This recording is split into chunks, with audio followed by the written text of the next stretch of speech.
I walked into Mark's parents' dining room expecting to smell turkey and see twinkling Christmas lights. Instead, I found my husband and his best friend Jake sitting at the mahogany table like they were in some kind of business meeting. But this wasn't any normal meeting. Spread across the table where Christmas dinner should have been were official-looking papers with bold letters at the top that made my stomach drop. Divorce papers. Jake was leaning back in his chair with the biggest, nastiest smile I'd ever seen on his face. He looked like a cat that had just caught a mouse. Mark sat next to him, fidgeting with his wedding ring and avoiding my eyes completely. The Christmas tree in the corner suddenly felt like it was mocking me with its cheerful red and gold ornaments. "Merry Christmas, Maria," Jake said, his voice dripping with fake sweetness. "We have a little present for you." I stood there in my red Christmas dress, the one Mark used to say made me look beautiful. Now I felt like I was wearing a target. My hands were shaking, but I kept them steady by my sides. I wouldn't give them the satisfaction of seeing me fall apart. "You see," Jake continued, standing up and walking around the table like he was giving a presentation, "Mark and I made a little bet. I told him that when we handed you these papers, you'd break down crying like all women do. You'd probably beg him not to leave you, maybe even get down on your knees." Mark finally looked at me, and I saw something in his eyes that made my heart turn to ice. It wasn't sadness or regret. It was excitement. He was actually enjoying this. "Women are so predictable," Jake sneered, crossing his arms. "Especially wives like you. You think you're so smart with your little marketing job, but when push comes to shove, you're just another weak woman who can't handle being alone." The room was so quiet I could hear the grandfather clock ticking in the hallway. Mark's parents weren't even here. They had planned this whole thing to happen when we'd be completely alone. They wanted to watch me crumble without any witnesses who might feel sorry for me. I walked slowly to the table, my heels clicking on the hardwood floor. Both men watched me like hawks, waiting for the tears to start flowing. Jake even had his phone out, probably ready to record my breakdown so they could laugh about it later with their friends. I picked up the pen that was lying next to the papers. It was a fancy silver one, probably Mark's father's. How fitting that I'd be signing away my marriage with his family's pen. "Where do I sign?" I asked, my voice steady and calm. Jake's smile faltered for just a second. "What?" I said, "Where do I sign? These are divorce papers, right? So where's my signature supposed to go?" Mark's mouth fell open. "Maria, don't you want to... shouldn't we talk about this?" I flipped through the pages, scanning for the signature lines. "Talk about what? You've clearly made up your mind. You even got your friend here to make bets about how I'd react. So let's just get this over with." Jake recovered quickly, his nasty smile returning. "See? I told you she'd try to act tough at first, but just wait. The tears are coming." I found the first signature line and signed my name in clear, bold letters. Then the second page. Then the third. With each signature, I watched Jake's confidence start to crack. Mark looked like he was seeing a ghost. When I finished signing the last page, I set the pen down and reached into my purse. Both men leaned forward, probably expecting me to pull out tissues for the crying fit they were still waiting for. Instead, I pulled out a thick manila envelope and slid it across the table toward them. "Since we're exchanging Christmas gifts," I said with a smile that made both of their faces go completely white, "I have something for you too. What do you think was in Maria's envelope? Drop your guesses in the comments below and don't forget to hit that subscribe button because this story is just getting started. Trust me, you won't want to miss what happens next." 3 months earlier, I was still living the lie that my marriage was perfect. Every morning, I woke up at 6 to make Mark's coffee exactly how he liked it. 2 sugars, a splash of cream, served in his favorite blue mug. I'd pack his lunch in the same brown bag, write little notes that said, "Have a great day," and stick them inside like I was still the loving wife I used to be. But something had changed in Mark. It started small, like when he stopped saying thank you for dinner or when he'd roll his eyes if I tried to tell him about my day at work. Then it got worse. Much worse. "Maria, this chicken is dry," he'd say, pushing his plate away like I'd served him garbage. Can't you do anything right anymore? I'd apologize and offer to make him something else, even though the chicken was perfectly fine. I told myself he was just stressed from work. That's what good wives do, right? They make excuses for their husbands. The house had to be spotless when he came home. I'd spend my evenings after work scrubbing floors that were already clean and organizing closets that were already organized. If Mark found even one dish in the sink or one pillow out of place on the couch, he'd shake his head and mutter about how I was getting lazy. My mom never left the house looking like this, he'd say, even when everything was perfect. Jake started coming over more often during this time. They'd sit in the living room drinking beer and talking in low voices that would stop the moment I walked into the room. Sometimes I'd catch them looking at me and then laughing about something I couldn't hear. "Hey, Maria," Jake would call out when I was in the kitchen cleaning up after them. "Bring us some more beer, would you? And maybe some of those chips from the pantry." I wasn't his servant, but I'd do it anyway because I didn't want to cause problems. Mark never told Jake to get his own beer. He never stood up for me at all. The worst part was how Mark started talking to me like I was stupid. I have a college degree and a good job in marketing, but he'd explain simple things to me like I was a child. "Maria, when you're at the grocery store, you need to check the expiration dates on the milk," he'd say slowly, like I'd never bought groceries before in my life. "I know how to buy milk, Mark." "Do you? Because last time you brought home milk that expired 2 days later. That's not very smart shopping." The milk had been fine. It lasted a whole week. But I stopped arguing because it never got me anywhere except more lectures about how I needed to pay better attention to things. Then came the night that changed everything. Mark had fallen asleep on the couch after drinking too much with Jake, and his phone kept buzzing with text messages. I was going to turn it off so the noise wouldn't wake him up, but I saw Jake's name on the screen. The messages made my blood turn cold. "Dude, your wife is so pathetic," Jake had written. "The way she runs around trying to please you is embarrassing." Mark had replied, "I know, right? She's too stupid to realize I'm done with her, but it's kind of fun watching her try so hard. You should just divorce her already. Put her out of her misery. Soon, I'm working on something. She's going to be so shocked when it happens. Women like Maria never see it coming because they're too busy playing house to notice what's really going on." I sat there in my kitchen, reading message after message where my husband and his best friend made fun of everything about me. My cooking, my appearance, my intelligence, even the way I laughed. They called me pathetic and too stupid to leave, and joked about how easy it would be to get rid of me. That's when I realized my marriage wasn't just over. It had been over for a long time, and I'd been the only one trying to save something that was already dead. But instead of confronting Mark about the messages, I put his phone back exactly where I found it and went upstairs to our bedroom. As I lay there staring at the ceiling, I started planning something that would make both of them regret ever underestimating me. The Monday after I found those horrible text messages, I did something I never thought I'd do. I called a private investigator. My hands were shaking as I dialed the number I'd found online, and I almost hung up 3 times before someone finally answered. "Rodriguez Investigations. This is Carmen speaking."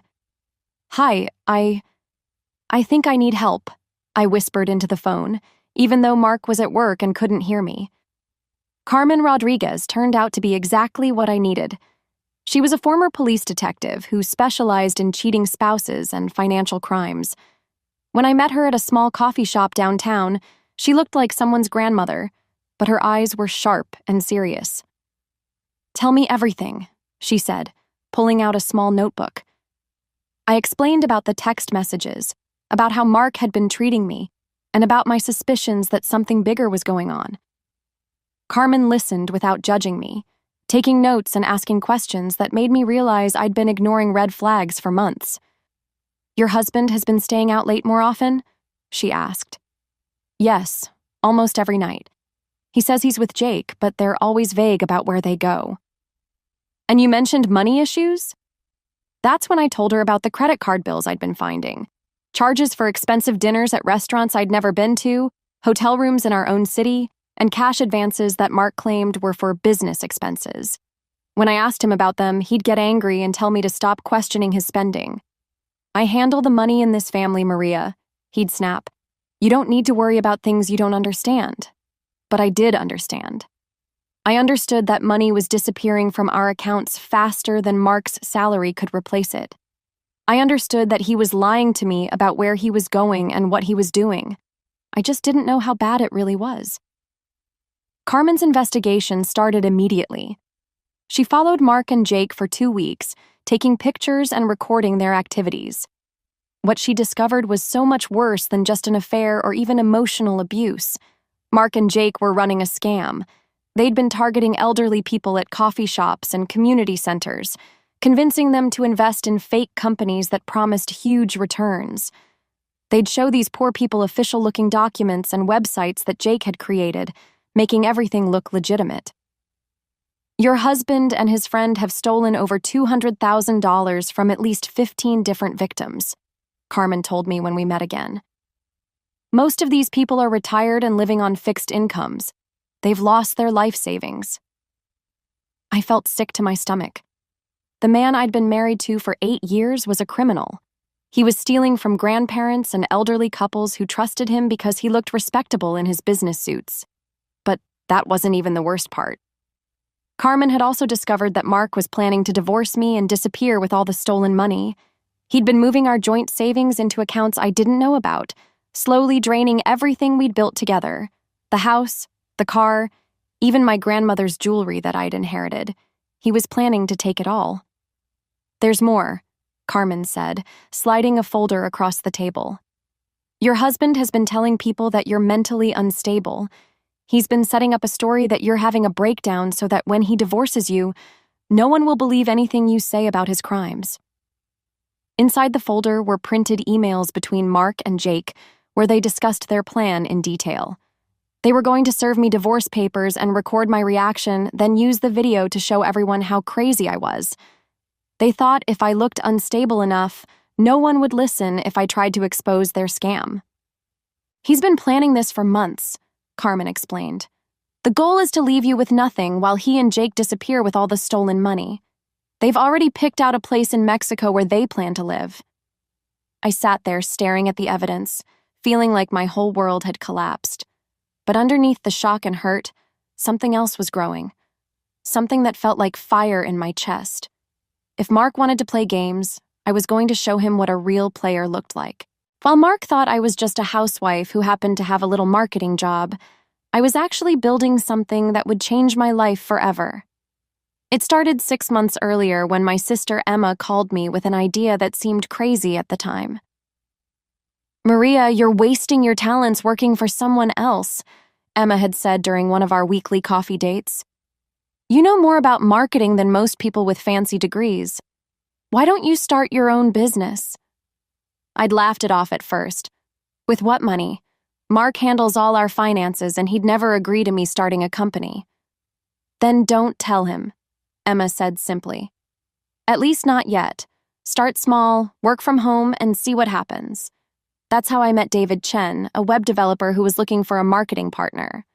Emma had introduced us through her law firm, where David was a client trying to grow his tech consulting business. He was nothing like Mark, quiet, respectful, and genuinely interested in my ideas. "I've been trying to market my services for 2 years," David told me during our first meeting at a small cafe downtown. "I'm good with computers, but I'm terrible at explaining to people why they need my help." That's where I came in. I created a complete marketing strategy for David's business, designing everything from his website to his social media presence. Within 3 months, his client list had tripled. He was so grateful that he offered me something I never expected. "Maria, I want you to be my business partner," he said. "Not just someone I hire for marketing. A real partner. 50-50 ownership of everything we build together." I was scared to say yes. Mark had spent years telling me I wasn't smart enough to run my own business, that I should be grateful for my little marketing job and not reach for things beyond my abilities. but something inside me knew this was my chance to prove him wrong. We started Chen Martinez Digital Solutions with just $5,000 that I'd saved from my regular job without Mark knowing. I told him I was working late at the office when I was actually meeting with clients and building our company. Emma helped us set up all the legal paperwork, making sure everything was properly registered and protected. The business grew faster than either David or I had imagined. We specialized in helping small businesses create strong online presences, and word spread quickly about our results. Within 4 months, we had 20 clients. Within 6 months, we had 50. David handled all the technical work while I managed marketing, client relations, and business development. We made a perfect team. He respected my ideas, listened to my suggestions, and never once made me feel stupid or small. Working with him reminded me what it felt like to be valued for my mind instead of criticized for every little mistake. "You're brilliant at this," David would say when I'd present a new marketing campaign. "I don't know how you come up with these ideas, but they work every time." The money started coming in faster than I could count it. We were charging premium prices because we delivered premium results. By the time Carmen was investigating Mark's crimes, our company was worth over $2 million, and my personal share was sitting in accounts that Mark knew nothing about. But the business success was just part of my plan. While researching our legal structure with Emma, I discovered something interesting about the house Mark and I lived in. When we'd bought it 8 years ago, Mark had been having credit problems from some bad investments. To get the mortgage approved, we'd put the house entirely in my name. Mark had completely forgotten about this detail, but I hadn't. Legally, the house was mine. All of it. Emma helped me quietly transfer other assets into my name as well. The car we'd bought last year, I was the primary owner because of my better credit score. Our joint savings account? I moved my half into a separate account, which was perfectly legal since it was my money too. "You're not stealing anything," Emma assured me. "You're just protecting what's already yours." By the time Mark was planning his Christmas ambush, I owned a successful business, had over $1 million in personal assets, and held legal ownership of almost everything he thought he was going to take from me. He had no idea that the woman he was planning to destroy had already built herself an empire. 2 weeks before Christmas, I overheard a phone conversation that made my blood boil. Mark was in his home office talking to Jake, and he thought I was upstairs wrapping presents. But I was standing right outside his door, listening to every disgusting word. "Christmas Day is perfect," Mark was saying, his voice full of excitement. "She'll never see it coming. Maria loves Christmas more than any other holiday. She's been planning this big dinner for weeks." Jake's laughter came through the phone speaker. "Dude, that's evil. I love it. She's going to be so crushed." "That's the point. I want her completely broken down so she won't fight the divorce terms. If she's crying and begging, she'll sign whatever I put in front of her." My hands clenched into fists as I listened to them plan my humiliation like it was some kind of game. "And you're sure about the bet?" Jake asked. $50 says she'll be sobbing within 5 minutes, Mark replied. "Women like Maria are so predictable. She'll probably throw herself at my feet and beg me not to leave her. It's going to be pathetic." "I should record it," Jake suggested. "We could show it to the guys at poker night. They'd get a kick out of seeing the Ice Queen finally melt." "Do it, but make sure you get her face when she realizes her perfect little life is over. I want to see that moment when she understands that she's going to lose everything." They spent another 20 minutes discussing their plan in detail. Mark's parents were going to be conveniently absent, visiting his aunt in another state. The house would be empty except for the 3 of us. They'd set up the divorce papers on the dining room table like a twisted Christmas present, complete with a pen for me to sign with. "The best part," Mark continued, "is that she has no idea what's coming. She's been acting like everything is normal, cooking my meals and cleaning the house like a good little wife. She actually thinks our marriage is fine." If only he knew that I'd been planning my own surprise for months. After hearing that conversation, I called Carmen immediately. "They're planning to serve me divorce papers on Christmas Day," I told her. "They want to record my reaction and humiliate me." "Perfect," Carmen said, which surprised me. Let them think they're in control. Meanwhile, we'll be ready with our own surprise. That's when Carmen introduced me to her friend Marcus Webb, an investigative journalist who specialized in exposing financial crimes. Marcus had been looking for a story about scams targeting elderly people, and Mark and Jake's operation was exactly what he needed. If you can get them to confess on camera, we can bring down their entire operation, Marcus explained during our secret meeting. But we need solid evidence of them admitting to the crimes. I had an idea that was risky, but perfect. What if I wear a hidden camera to the Christmas dinner?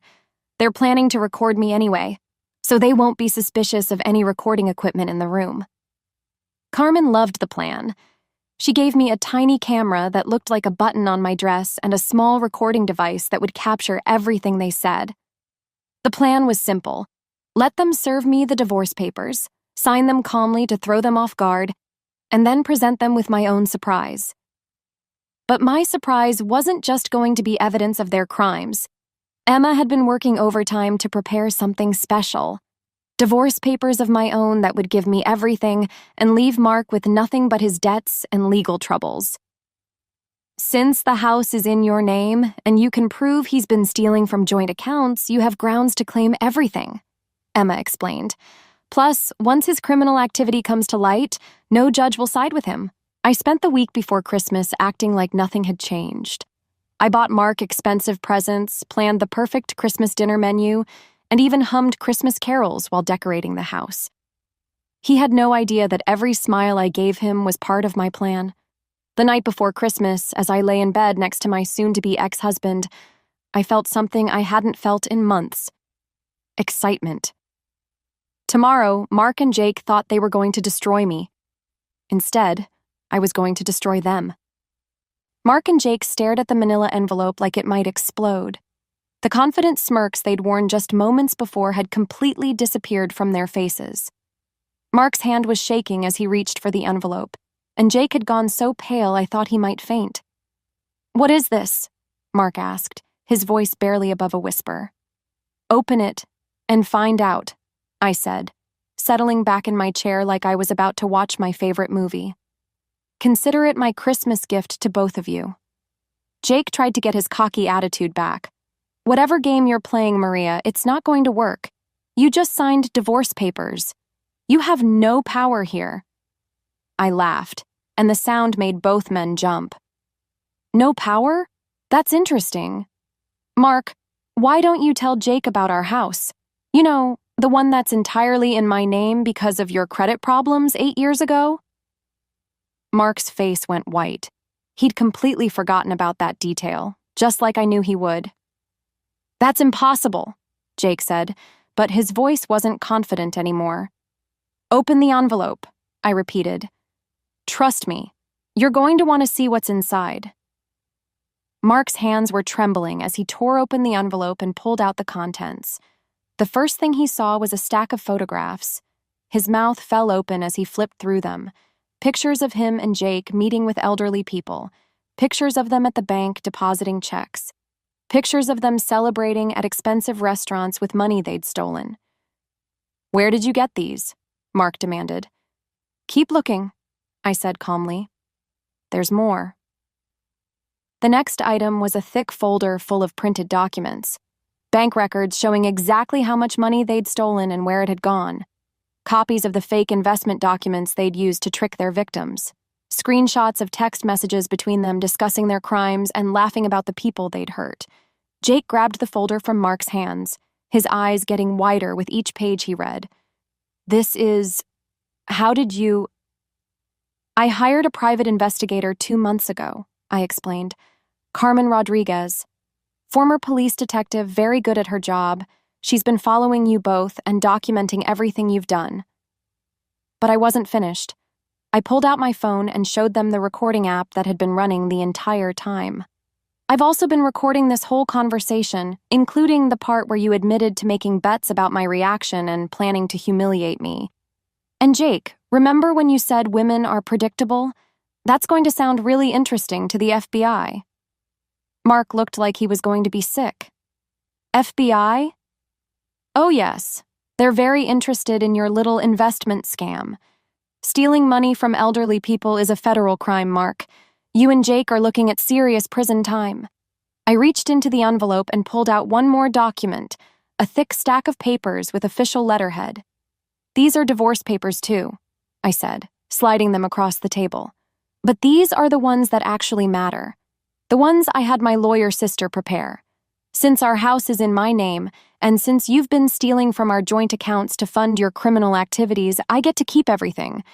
The house, the cars, the savings accounts, all of it. Jake was frantically flipping through the evidence, looking for some way out. You can't prove we did anything wrong. These could be fake. I smiled and pulled out my final surprise. A business card. This belongs to Marcus Webb. He's an investigative journalist who specializes in financial crimes. He's been working with Carmen to expose scams exactly like yours. In fact, he's writing a story about you both that should be published next week. I'm sure your employers will be very interested to read it. Mark finally found his voice. Maria, please, we can work this out. I'll call off the divorce. We can go to counseling. Too late for that, I said, standing up from the table. You see, while you two were planning to destroy my life, I was building a new one. I own a successful business worth over $2 million. I have my own money, my own house, and my own future. I don't need you anymore, Mark. I never really did. The room was completely silent except for the ticking of the grandfather clock. Both men sat there staring at the evidence of their crimes, finally understanding that they'd been completely outplayed. Merry Christmas, I said, walking toward the door. Enjoy explaining all of this to the police. 6 months later, I was sitting in my beautiful new home office looking out at the garden I'd planted myself. The morning sun was streaming through the windows, and I could hear birds singing in the oak tree I'd had planted last month. Everything was peaceful, quiet, and completely mine. My phone buzzed with a text from Emma. Did you see the news this morning? I opened the link she sent and smiled. There was Mark's mugshot on the local news website with the headline, Local Man Sentenced to 5 Years for Elder Fraud. The article explained how he and Jake had been found guilty of stealing over $300,000 from elderly victims. Jake got 7 years because he was considered the mastermind of the operation. It turned out that once the FBI started investigating, they found even more victims than Carmen had discovered. 15 elderly people had lost their life savings to Mark and Jake's fake investment scheme. During the trial, I watched from the back of the courtroom as victim after victim told their stories. One elderly woman cried as she explained how she'd lost the money she'd saved to pay for her husband's cancer treatment. Mark had tried to blame everything on Jake, claiming he was just following his friend's lead. But the evidence was too strong. The text messages, the bank records, the recordings I'd made. Everything painted a clear picture of two men who thought they were smarter than everyone else. The divorce had been finalized within 3 months. Mark's lawyer tried to fight for half of our assets, but once the criminal charges came to light, no judge was willing to side with him. I kept the house, the cars, and everything else we'd built together. Mark was left with nothing but legal bills and a criminal record. My business with David had grown beyond anything I'd imagined. Chen Martinez Digital Solutions now had over 100 clients and 15 employees. We'd moved into a real office building downtown, and I had my own corner office with my name on the door. David and I had become more than business partners, too. We'd been dating for 4 months, and he treated me like I was the most important person in the world. You're amazing, he'd tell me when I'd close a big deal or come up with a brilliant marketing campaign. I'm so lucky to work with someone as talented as you. It was strange how different my life felt when someone actually respected my intelligence instead of constantly putting me down. David asked for my opinions, listened to my ideas, and never once made me feel small or stupid. We were equals in every way. The house Mark and I had shared was sold within a month of the divorce. I used the money to buy a smaller but much more beautiful home in a quiet neighborhood where I could start fresh. Every room was decorated exactly how I wanted it, with bright colors and comfortable furniture that made me smile every time I walked through the door. I'd also done something that felt incredibly good. I'd used some of my business profits to help the elderly victims of Mark and Jake's scam. Working with Emma, I'd set up a fund to help them recover some of their losses. It couldn't give them back everything they'd lost, but it was something. Sometimes I thought about that Christmas dinner and how different everything could have been if I'd reacted the way Mark and Jake expected.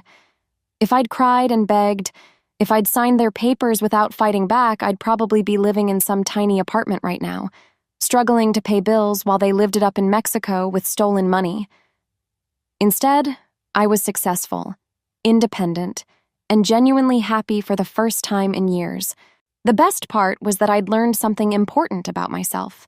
I was stronger than I'd ever imagined. All those years of Mark telling me I was weak and stupid had been lies designed to keep me under his control. The truth was that I was smart enough to build $1 million business, brave enough to take down criminals, and strong enough to completely rebuild my life. As I sat in my office that morning, planning the next phase of my business expansion, I realized that Mark had actually done me a favor. By trying to destroy me, he'd forced me to discover just how powerful I really was. And that was the greatest gift of all.